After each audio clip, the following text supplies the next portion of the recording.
Hello friends, চলে আসছে আবার একটা ছোট্ট মিনি ব্লগ নিয়ে। তো তোমরা এর আগের ভিডিওটাতে দেখতেই পেলে যে আমরা ইন্ডিয়া গেট দিয়ে ভিজিট করতে এসেছিলাম।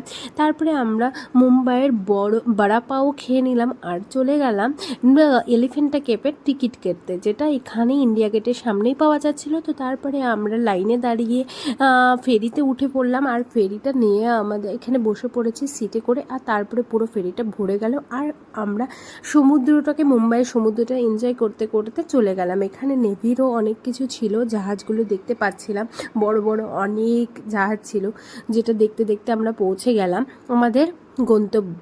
কিন্তু গন্তব্য দেখে বুঝতে পারলাম যে এটা এখনও পর্যন্ত গন্তব্যে আসেনি। তারপরে আমরা ট্রেন ধরে চলে গেলাম আবার একটা জায়গায়, যেহেতু এখানে প্রচুর রোদ ছিল, তো ট্রেন ছাড়া উপায় ছিল না। তো তারপরে আমরা ট্রেন থেকে নেমে আবার পায়ে হেঁটে খাড়া রাস্তা দিয়ে উপরের দিকে চলে যাচ্ছিলাম। এখানে চেয়ার ব্যবস্থাও ছিল, অনেক যারা হাঁটতে পারছে না, উপরে যেতে চায়, তাদের জন্য ব্যবস্থা করা ছিল। হয়তো তারা কিছু পারিশ্রমিক নিয়ে সেটা করে দিচ্ছিল। তো তারপরে আমরা অনেক শেষে হাফ রাস্তায় পৌঁছানোর পরে এলিফেন্টা কেবের সামনে চলে আসলাম। আর এই যে এখানে এসে টিকিট কেটে নিতে হবে।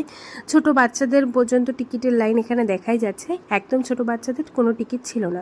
তারপরে আমরা ঢুকে এখানে বোর্ডটা ছিল, যেটার মেন কতগুলো গুহা আছে সব কিছু এখানে দেওয়া ছিল।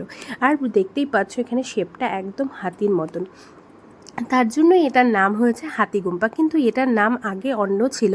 তো এখানে যারা গাইড ছিল তারা সব কিছু এখানে ডিটেলসে বলে দিচ্ছিল, বুঝিয়ে দিচ্ছিল। তো এই যে প্রথম যে গুহাটা ছিল সেখানে 26টা স্তম্ভ ছিল, যেটা আমাদের ভাস্কর্য ও স্থাপত্যের নিদর্শনের মধ্যেই পড়ে, যেটা আমরা বইয়েও পড়েছি।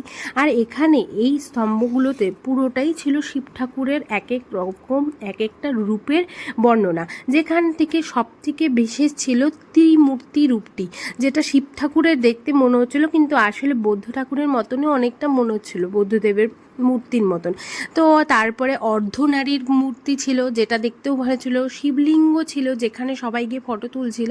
এই শিবলিঙ্গটা বহু বছর। তারপরে শিবলিঙ্গর দুপাশে দুটো সিংহের চিত্রও ছিল, কিন্তু আধাটা ভেঙে গেছে, একটা দুটো আছে। আর তার সাথে এখানে শিব পার্বতীর বিয়ের বন্ধনও ছিল।